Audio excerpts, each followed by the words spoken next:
యేసు రక్తమే జయం పరిచర్య ప్రియ రక్షకుడైన యేసుక్రీస్తు నామమున ఈ ఉదయకాలమున మీ అందరికీ శుభములు కలుగునుగాక.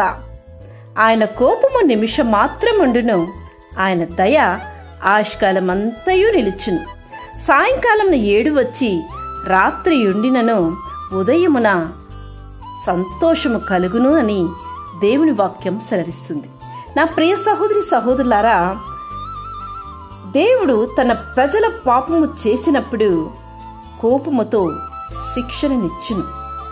వారు పాపమును విడిచి తన తట్టు తిరిగిన వెంటనే వారి ఎదుట దేవుడు దీర్ఘకాలమైన దయను చూపి వారిని క్షమిస్తాడు.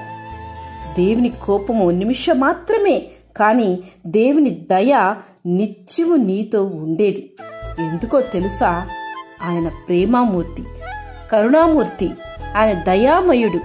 ఆయన అంతగా నిన్ను ప్రేమించాడు కనుకే ఆ మహిమైశ్వర్యాన్ని వదిలిపెట్టి నీ కొరకు నరావతారిగా ఈ భూమిలో జన్మించాడు. నీ కొరకే, నీతోనే ఉండి ఆయన నీ కొరకే నీ పాపమును క్షమించి తనతో తీసుకెళ్లడానికి, నిన్ను పరిశుద్ధ పాత్రగా నిన్ను కడగడానికే తన రక్తమంతటిని దారపోసిన ఆ పరిశుద్ధ దేవుడు ఎంత దయాళుడో తెలుసా? అందుకే ఆయన నిన్ను నిమిషం మాత్రమే చేయి విడిచినను ఆయన నిన్ను తిరిగి చేర్చగలిగిన అంత దయగలిగిన దేవుడు ఆయన. యెహోవా దయగలిగి నీవే నా పర్వతమును స్థిరపరిచితివి, నీ ముఖమును నీవు దాచుకున్నప్పుడు నేను కలత చెందితిని అని కీర్తనకారుడు రాసిన విధముగా నీవును చెప్పగలవు. యెహోవా నీకే మొరపెట్టుతిని, నా ప్రభును బతిమాలు కొంటిని. నేను గోతిలోనికి దిగిన ఎడల నా ప్రాణము వలన ఏమీ లాభము? మన్ను నిన్ను స్తుతించునా? నీ సత్యమును గూర్చి అది వివరించునా? యెహోవా ఆలకింపుము, నన్ను కరుణింపుము.